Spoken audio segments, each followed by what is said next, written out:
ایک لوگوں کا خیال یہ کہ منور صاحب جب الیکشن ہوں گے تو اسی قسم کی بحث ہر سیٹ کے اوپر ہو رہی ہوگی کہ جی ان کو کینڈیڈیٹ نہیں ملا, ہمارا ووٹ اتنا تھا, اور اس بیچ میں سے پیپلز پارٹی اور ان کے اتحادیوں کے کینڈیڈیٹس دھڑا دھڑ جیت جائیں گے. دیر از دس اسیسمنٹ کہ اتنا اپوزیشن کے اندر بھی اتنا نفاق ہے. سب تو جواب دیں گے, میں بڑی گستاخی کر رہا ہوں, لیکن یہ آپ بالکل جو رزلٹ آیا ہے اس کو اسیس کرنے کی بجائے آپ انڈیکیٹرز دیکھیں کہ جہاں پیپلز پارٹی کا, میں نے ایریاز کہے ہیں, کینٹ کا علاقہ, زکریا کالونی کا علاقہ, پورا ملتان کا علاقہ, جہاں ہمیشہ پیپلز پارٹی لڑتی تھی, وہاں زیرو انڈا ملا ہے. انڈا ملا ہے جی, لیکن انڈے میں سے چوزا پھر بھی انہی کا نکلا. جی منور صاحب آپ بتائیے, آپ پولیٹیکل ورکر بنتے جا رہے ہیں, مجھے کافی خدشہ اور خوف پیدا ہو رہا ہے. نہیں, آپ خوف میں مبتلا نہ ہو, میں صحافی رہوں گا, میرے تجزیے کی ریکوائرمنٹ ہے کہ میں سیاسی ورکر کے طور پہ سوچوں. جی گو ایڈ.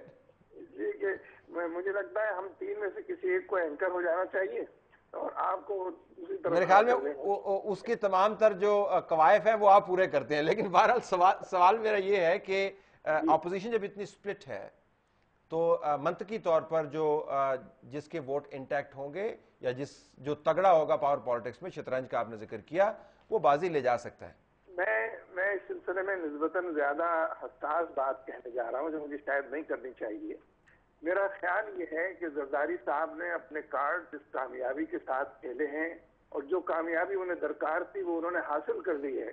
کم سیٹیں ہونے کے باوجود 5 سال انہوں نے گزار لیے ہیں. الیکشن میں بھی ان کا نقطۂ کار یہی ہونا ہے, اسی حکمت عملی کے تحت انہیں آگے بڑھنا ہے. اسی لیے میں نے شہباز شریف صاحب سے بھی اور عمران خان صاحب سے بھی باقاعدہ تفصیل سے اس پر بات کی تھی کہ گرینڈ الائنس منیمم ایجنڈے پر بننا چاہیے, کہ الیکشن کے کنڈکٹ کے حوالے سے, اس کے ٹرانسپیرنسی کے حوالے سے, اس کے فیئر ہونے کے حوالے سے. اور اگر یہ کام ہم اس وقت نہیں کریں گے تو عین وقت پر نہیں ہو سکے گا. اس وقت پھر عذرات ہوں گے کہ دھاندلی ہو گئی اور لسٹیں غلط ہو گئی کہ اتفاق سے کچھ اور چیز. لیکن یہ لوگ ہاں تو کر کے گئے تھے اور یقین دہانی بھی کرائی تھی کہ ہاں یہ گرینڈ الائنس کی بات جو ہے ٹھیک ہے, یہ کوئی الیکٹورل الائنس نہیں ہے. اس لیے میں اب بھی سمجھتا ہوں کہ یہ الیکشن کو ملتوی کرنے کے لیے بھی اور الیکشن کو ریگ کرنے کے حوالے سے بھی میکسیمم ایفرٹس کریں گے. ان کے ساتھ جو پارٹنرز ہیں ان کی بھی زندگی اور موت کا یہ سوال ہے جس میں ان کی مدد کریں گے. اگر باقی پارٹیاں جمع ہو کر کم سے کم ایجنڈے پر اتفاق نہیں کریں گی تو جو آپ ٹھیک کہہ رہے ہیں بالکل کہ اسی طرح کے عذرات بعد میں بھی پیش ہوتے رہیں گے. جی, اور اس پر آپ کے خیال میں مختصراً فرمائیے گا کہ یہ گرینڈ الائنس بننے میں کیا چیز مانے ہے, کیا چیز روکے ہوئے؟ دیکھیے, آپ بڑے نازک اور حساس سوالات کرتے ہیں, کچھ تھوڑا سا اس سے گریز بھی کیا کریں. دیکھیے, بنیادی بات یہ ہے کہ مثلا میرا خیال ہے کہ مسلم نون کو یہ گمان ہے کہ وہ اکیلے ہی ہر چیز کو فیس کر لے گی, اکیلے ہی تنہا سولو فلائٹ کے نتیجے میں اکثریتی پارٹی بن جائے گی. تو بلا وجہ ہما اور شما کو اپنے ساتھ شامل کرنے اور اچھے بھلے ٹیکس کے اندر کچھ فٹ نوٹس کا اضافہ کرنے کا کوئی خاص فائدہ نہیں ہے. اس لیے سب کو دلاسا دلاتے رہو, کمیٹیوں کے نام پر لوگوں کو بلاتے رہو اور کہتے رہو کہ ہاں سب لوگ ٹھیک کہہ رہے ہیں, لیکن وہ اکیلے ہی سولو فلائٹ کے نتیجے میں پورا پنجاب بھی جیتنا چاہتے ہیں اور اندرون سندھ کے اندر بھی کارروائی کرنا چاہتے ہیں. اس لیے ان کی طرف سے تو یہ بات ہے. باقی میں سمجھتا ہوں کہ دیگر لوگ تیار ہیں اور ہو سکتے ہیں, اور اگر زیادہ پرسو کیا جائے تو اس کی موڈلٹیز کو بھی طے کر سکتے ہیں. جی طارق صاحب, بیسیکلی آپ سولو فلائٹ کرنا چاہتے ہیں. دیکھیں جی, میں ان کا بہت زیادہ احترام کرتا ہوں, میں ان کی بات کو رد نہیں کروں گا, لیکن میرا اپنا موقف ہے. پاکستان مسلم لیگ نون قطعی طور پہ سولو فلائٹ جو ہے وہ نہ کرنا چاہتی ہے, اس سے پہلے نہ آج کرنا چاہتی ہے. لیکن ہم اس طرح سیاسی طور پہ, میں اپوزیشن کی جماعتوں کی بات نہیں کر رہا, میں ان جماعتوں کی بات کر رہا ہوں, ان اتحادی جماعتوں کی جو آج حکومت کا حصہ ہیں.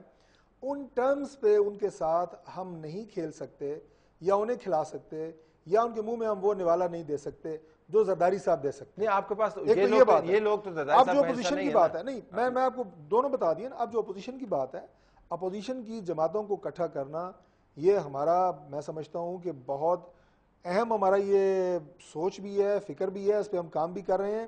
میں تو یہ کہوں گا کہ سولو فلائٹ اگر پاکستان کے اندر کوئی سیاسی جماعت اگر کر رہی ہے آج, تو وہ صرف پی ٹی آئی ہے. اور اس کی بنیاد اور ہماری سمجھ سے باہر ہے کہ جن آج آپ نے ذکر کیا زرداری صاحب کی پاور پالیٹکس کی کامیابیوں کا, اور ان کی تمام جو اس وقت پاکستان کے اندر جو کرائسس ہیں، میں نام نہیں لوں گا، روز ہی ٹی وی کے اوپر چلتے رہتے ہیں، کیا کیا مسائل کا شکار ہیں ہم، ان کو ٹارگٹ کرنے کی بجائے پی ٹی آئی صرف میاں نواز شریف و شہباز شریف کو ٹارگٹ کرتی ہے. پی ٹی آئی کا یہ شاید بات خیال ہماری یہ ہے کہ آپ سمجھ کی سے وجہ باہر سے ہے. زرداری صاحب کھڑے ہوئے ہیں. نہیں، یہ دیکھیں، پہلے آپ جاتے ہیں پہلے مرکز کے اوپر اور اس کے بعد آپ جاتے ہیں سبسڈیز کے اوپر. اگر ہمیں یہ سبسڈیز کہتے بھی ہیں تو پہلے ان کا کام ہے کہ ان کے بارے میں بات کریں. یہ دیکھیں، بات یہ ہے کہ اگر آپ بات صرف پاکستان کی کرتے ہیں اور آپ یہ کہتے ہیں کہ پاکستان کو مسائل سے نکالنا ہے، اس کے لیے آپ کو اکٹھے ہو کے بات کرنی پڑے گی. اس کے لیے آپ کو، لیکن آپ کی طرف سے کوئی انیشیٹو نہیں ہے. دیکھیں ہماری میاں طرف سے کیوں انیشیٹو صاحب ہر کرائسس کے موقع پر ملک سے باہر چلے جاتے ہیں. انہوں نے مہینے کاؤنٹ کیے اور انہوں نے کہا جی کہ پہلے میں نے لندن میں جا کے 1 مہینہ گزار لیا، اس کے بعد رمضان کا مہینہ آ جانا ہے، اس کے بعد حج کا معاملہ شروع ہو جانا ہے، اور اس طریقے سے ہم کرتے کرتے اکتوبر نومبر کے پاس پہنچ جائیں گے. تو بالکل قریب آ گئے ہیں 6.5. تو وہ جو کہتے ہیں نا آپ ملے ہوئے ہیں، وہ اس وجہ سے کہتے ہیں کہ آپ لوگوں کو امید دلواتے ہیں، لیکن عملاً آپ نے طے کیا ہوا ہے کہ پیپلز پارٹی کے ساتھ مل کر ہی ہم نے الیکشن کرنے ہیں. قطعی طور پہ یہ نہیں. طاہر صاحب دیکھیں، گزارش یہ ہے کہ جب سپریم کورٹ کا فیصلہ آیا گیلانی صاحب کے خلاف، سب سے پہلے ہم نے تحریک انصاف کو دعوت دی کہ آئیں مل کے پاکستان کے اندر آئین اور قانون کی حکمرانی کے لیے ایک جدوجہد شروع کریں. الیکشن الائنس کی بات تو نہیں ہوئی تھی، لیکن پی ٹی آئی نے ہمارا ساتھ نہیں دیا. جماعت اسلامی کے ساتھ ہماری بات چیت جو ہے وہ ہو چکی ہے، ہوتی رہتی ہے، اس سے پہلے بھی ملاقاتیں ہوئی ہیں. مولانا فضل الرحمان صاحب کے ساتھ ہماری جو ہے ابھی جب گرینڈ الائنس کی بات ہوئی ہے، سندھی نیشنلسٹ کے ساتھ بڑی اچھی بات ہے، جو بہت بڑا کریڈٹ جاتا ہے. سندھی نیشنلسٹ کے ساتھ ملنا چاہیے تھا ہم سب کو بہت عرصے پہلے. آپ نے جا کے ہاتھ ملایا، ان سے مل رہے ہیں جو بلوچ یہی دانشمندی، یہی بلوچ نیشنلسٹ ہیں، ان کے اچھا ساتھ مل رہے ہیں. آپ نہیں مل رہے ان کے ساتھ، وہ کہتے ہیں. دیکھیے، پہلی بات اگر آج ایک اور انکشاف کر دوں، جیسے میں نے کہا تھا کہ زرداری کو سمجھنے کے لیے پی ایچ ڈی کرنے کی ضرورت ہے. میاں صاحب کی فیملی ایک طے شدہ بات تھی کہ اس مرتبہ ہم حکومت میں اپنی پارٹی کو اقتدار میں نہیں لائیں گے. ٹھیک، ہمارے پاس سیٹیں کم ہوگی. اگر ہم نے کسی سے الائنس کیا، رائٹسٹ پارٹی سے، زرداری ادر دین زرداری، تو وہ مرکز میں حکومت ہمیں دے بھی دے تو صوبے سے ہم سے مانگ لے گا. اب صوبہ بھی اس کے حوالے کریں. مرکز میں حنیف شریف فرادر تھے نہیں، تو وہ دونوں طرف سے اقتدار سے بیٹھ کے بعد وہ تماشا دیکھتے رہتے 5 سال. یہ منصوبہ تھا، ان کی سوچ تھی، میں منصوبہ نہیں کہتا، سوچ یہ تھی کہ پیپل پارٹی حکومت کر لے 5 سال. عوام ان سے جب تنگ آئے ہوئے ہوں گے، ہمارے انتظار میں ہوں گے، پھر ہم 2/3 میجارٹی کے ساتھ آئیں گے اور 5 سال میں ملک کے لیے کام کریں گے. تو منصوبہ کے خلاف منصوبہ بندی کس نے کی؟ درمیان میں عمران خان آ ٹپکا، پی ٹی آئی آ ٹپکی، جس کا ذکر بار بار کرے کہ اب وہ کیا باہر آ گیا، قوم نے اس کا ساتھ دینا شروع کر دیا. وہ ابھی تک ناراضگی کا اظہار اپنی گفتگو میں رنراج کا اظہار کرتے رہتے ہیں. بھائی، آپ کو جو موقع تھا، چودھری نثار کو وزیر اعظم بننے سے کون روک سکتا تھا؟ چودھری شعبان ساتھ دینے کو تیار تھے. صوبے میں ان کو وزارت اعلیٰ مانگ لیتے، دے دینی چاہیے تھی. پتے، اچھا ٹھیک ہے، پتے صحیح نہیں کھیلیں گے تو لگ پتہ جائے گا آپ کو بھی اور ملک کو بھی. ناظرین، بنیادی طور پر بات یہ ہے تینوں مہمانوں کے ساتھ گفتگو کرنے کا کہ اپوزیشن کی اسٹریٹجی ملک کے حالات کے اوپر بھی اتنی ہی اثر انداز ہوتی ہے جتنی حکومت کی پالیسیاں.